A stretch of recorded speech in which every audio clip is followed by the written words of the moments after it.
TJ, in the first half, to get 4 assists on 17 made field goals, some of those were putbacks, obviously, so that takes it out of the equation. But second half, I think 4 of the first 5 possessions, there were assists. How much better do you move the ball? Was that an emphasis?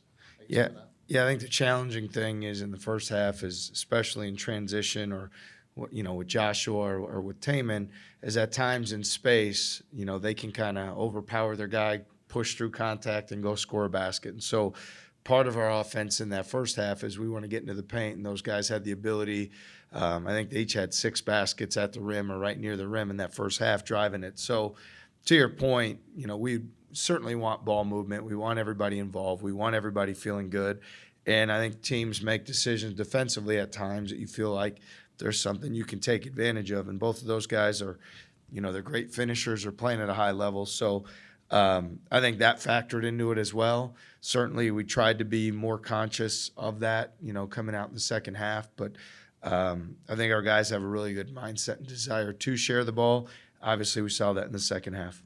And for both of them to have the wide-ranging success, the 23, 9, and 7, 23, 6, and 4, it's not just the points for those guys, but the versatility they give you in all 3 major stats.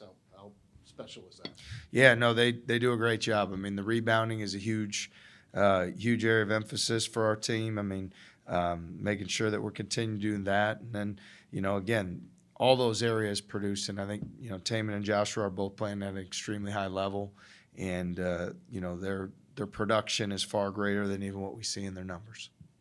For Tamin with the scoring, is it as simple as a role change with no Key and Curtis, or is there more to it than that?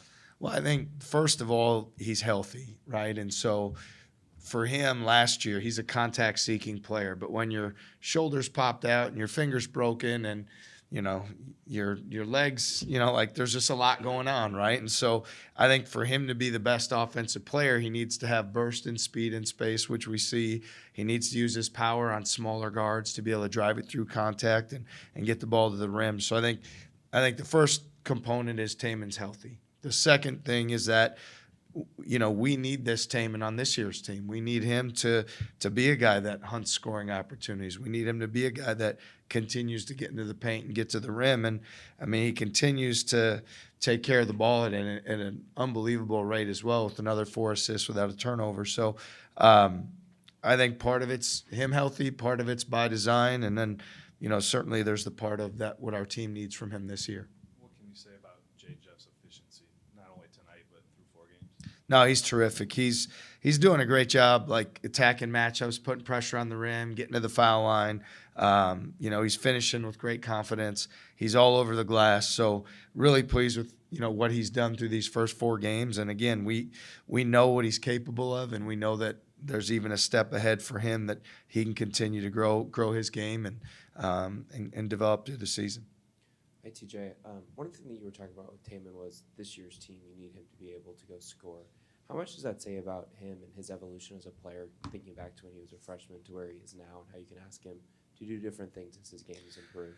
Yeah, I mean, that freshman year, he had so much on his plate in terms of being able to run our team as a true freshman. So that was challenging. Every possession on both sides and commanding the game, and he did a great job. His sophomore year, he took a huge step forward from there, shot the ball with great confidence, led our team throughout the course of the season, played at a first-team all-conference level in the Big 12. And like I said, last year, being banged up, just most guys wouldn't have played with one of those injuries or 2 of those injuries or 3 of those injuries. Tamin played with all of them and just laid it out there for the team. So it's great that he has the versatility, the skills, the talent, and ability to do so many things. And right now with this group, him putting pressure on the rim opens things up for other guys. And so it's been great to see us continue to do that. How much of a degree of unselfishness does it take for someone to have all the different roles that he's been tasked with handling for your program over the last few years? Yeah, I mean, he's as great of a teammate as there could be. He loves Iowa State. He loves this program. He practices with everything he has every single day. He leaves it on the floor.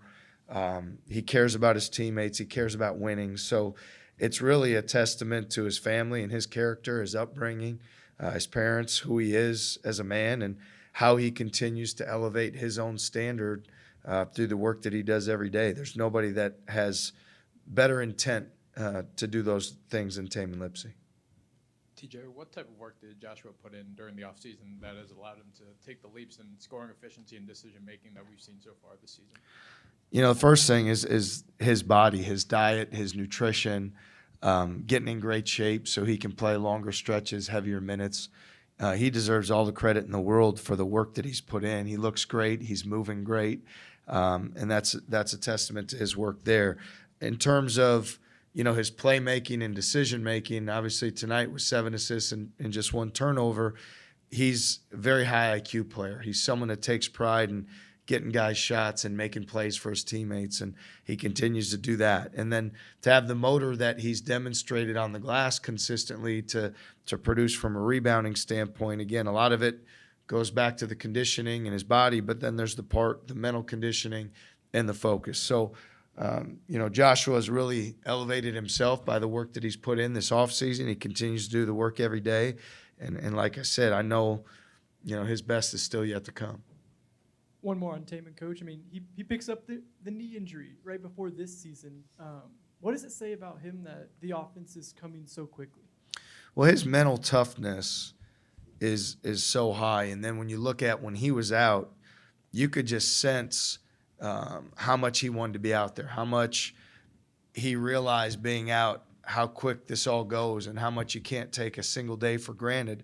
And not to say he's not always urgent, because he is, but I think he really had a place of gratitude and thankfulness for the opportunity as he was sitting out watching, saying, I'm not going to let one day pass by. And then when you see the work that he did in the training room with Vic Miller, our trainer, and Pete Link, our strength coach, to get back so that when he came back, he was ready to perform. It wasn't easing back into anything. It was performing immediately, and he's done a terrific job of that. And again, it's a lot of people on our staff that work with him, but ultimately Tamin deserves all the credit for the work he does every day. With this being the final tune-up ahead of the Players Era Festival, what were maybe some areas of the team you wanted to see, like tonight, going into that, and anything in particular you kind of challenge those guys on? Well, there's certain standards that we hold in very high regard. We want to play well in a lot of aspects, but the first one is that our ball pressure generates turnovers. I think we had 7 at the first media, 11 by the second media.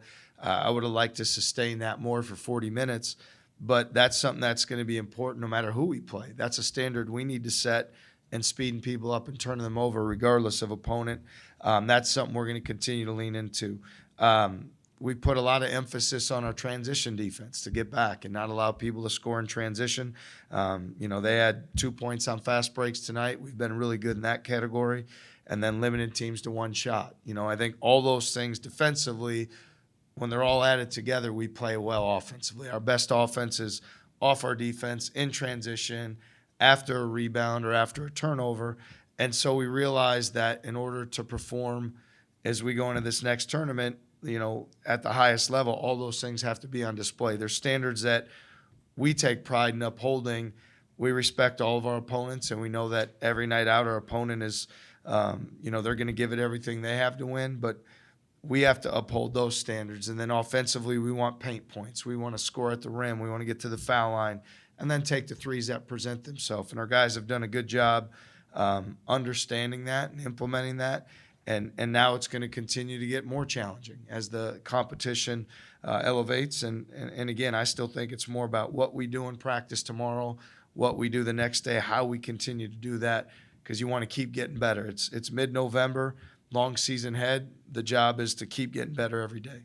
And before you go back in and look at the tape, the 10 3-pointers for Stonehill, were those, in your judgment, like good looks for them, or just some things that you want to improve on in that? Yeah, I think first there was some unnecessary help, specifically off number 10.